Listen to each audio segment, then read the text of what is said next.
नमस्कार, मी मनोज खंबे, पत्रकार, दैनिक सागर।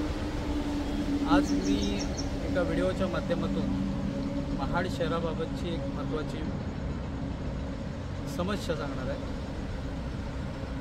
आपलं महाड शहर इतकं स्वच्छ होतं 2 वर्षापूर्वी की त्या महाड शहराला देश पातळीवर महाड नगर परिषदेला स्वच्छतेचे देश पातळीवरचे 3 पुरस्कार मिळाले। हे पुरस्कार माजी नगराध्यक्षा मेहर जगताप यांच्या कार्यकाळात मिळाले।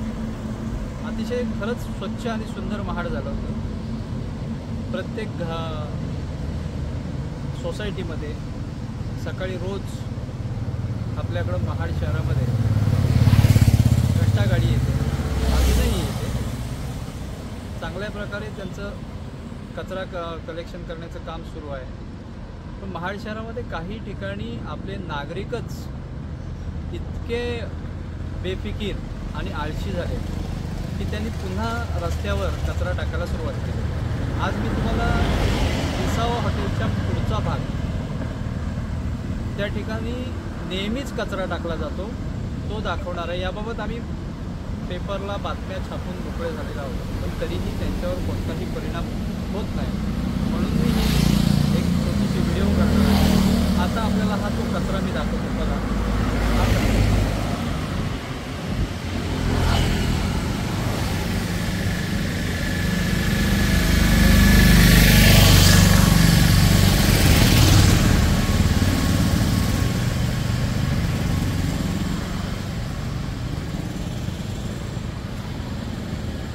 आता आपण पाहिला हा कचरा या रस्त्याच्या लगत, महामार्गाच्या लगत आणून टाकला जातो। कोण टाकतं, काय करतं, त्यानं कसलीही लाज लज्जा शरम अजिबात नाही। हा व्हिडिओ मी त्यासाठीच केला आहे। जर खरंच त्यांना काय लाज शरम असेल तर त्यांनी यापुढे तरी हा कचरा इथं टाकू नये, एवढीच विनंती करतो।